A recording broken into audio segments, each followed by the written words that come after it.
to be an absolutely awesome time. Now, why do I say that? First of all, let's talk about the extension of the tax credits. All right? So we've got the tax credits that are coming. We've got the $8,000 that's been extended. We have the $6,500 that's also coming down. But the most important thing, I think, that the government did for us over the next few months is instead of giving us an entire year that we can use the tax credits in, they shortened it up for us. I mean, when you have a goal, and you think, okay, it's January 1st, and my goal is to make X by December 31st, okay? Think in those terms. And you think, okay, wow, you know, I want to make $100,000, $200,000, $500,000, $1 million, whatever it is, it's your goal. You think, all right, today's January 1st, and there's December 31st, I've got plenty of time. I have plenty of time. And sometimes even the first month goes by, and you think, I still have plenty of time. And maybe even the third or the fourth month go by, and I still have plenty of time. And then, of course, as we get to, what are we right now? November 9th, it's time's running out. I got a problem. Well, the same concept goes for everyone else on the planet. If you give them plenty of time, they're going to do it at the end of the time, right? Yes. Time. So by setting up the extension only through April 30th, that means our buyers and sellers, and us as real estate agents, need to go out and tell this story to the world. Because here's what I'm pretty confident of. When they gave us this last, I think it was March or April, they gave us this $8,000 tax credit, and they said they would do it until November of 2009. I was pretty confident that they would extend it. Typically, that's what the government does. I'm pretty confident they're not going to extend it April 30th. I think they've drawn the line in the sand, and they feel the economy should start be bubbling up, good things will be happening, and they can't afford to give many more tax credits because of all the money we're spending in other areas. So I think it's going to end April 10th. So we need to get the message out and let the people know. So what's that do for us? Here's the interesting thing. We have a positive opportunity where generally,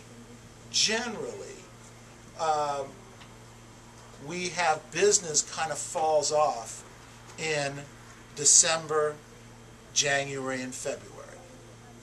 Not necessarily because there are no buyers out there. It's because real estate agents don't think they can sell houses. That it's a bad time to sell property. So they don't go out trying to do that. All right? Does that make sense? You guys with me on Yes. this? Yes. Okay, great. The next thought is that the Wachovia Streamlining Short Pay program that we talked about yesterday, that's out on the streets. That's a for real thing. We actually have our first listing that came up last night. Isn't that great? The first listing, first thing that came up, got a call from Ted on it, and he says, it's out there, it's happening. So now we have a lender, Wachovia, World Savings, that's out there helping us move these transactions through. And hopefully we'll get these things closed in less than 30 or 45 days. In fact, I think if you put together something today, you will have it closed for Christmas. You put something together today, you will have a better Christmas. So if you can go out and find one of these properties, list it, put the transaction together, get it into escrow, you probably can get yourself a little bit better Christmas. I wrote down here also that interest rates are still great. I know that some of you remember interest rates that were in the 4% range, right? And even some that were in the 3% range, the high threes. Well, I used to sell in a market that was in the 7s, 8s, 9s. In fact, I used to do business in 12 and 13% markets, okay? And we sold properties. So if I get a loan today, what's interest today? 5, 5%. 5 and a quarter, 5 and a 4 and 3/4, 5 and something like that right now? 5 and a half? I think that's fabulous money.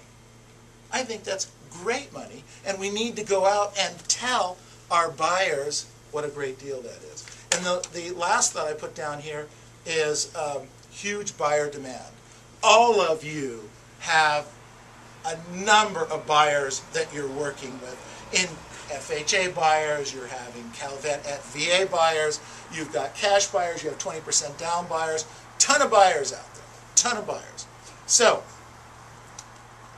last month, we reframed our thinking, where we made October, November, and December of 2009 the first quarter as our thought process of 2010. Now that way, that can help our thinking because we're looking at the beginning of the year. Now instead of looking as January as the beginning of the year, and then October, November, December were the end of the year, we're looking at October, November, December, the beginning of the year, being focused on that, and having a great Christmas and a fabulous January, February, and March of next year. So, I guess what I'm saying here, it's party time. It's New Year's Eve. Think in terms of now is the new year. When you're at the end of something, what do you tend to do? Slow down a little bit, right? You know, even people that race and run marathons, at the end of the race, they tend to slow down rather than run through the finish line. So we reframe this by making it October, November, December as the beginning. So, first of all, here's what you need to be doing. You need to continue to work the Blitz schedule and the Blitz schedule outline. Monday and Tuesday is all day blitzing, setting appointments, following up with the goal, and the goal is to do what? Set 4 to 6 appointments every Monday and Tuesday combined for the following week. So that's what you need to be doing, setting 4 to 6 appointments in those 2 days. Then you use Wednesday, Thursday, Friday, and Saturday for continuing prospecting in some of the following areas that I'm going to talk about.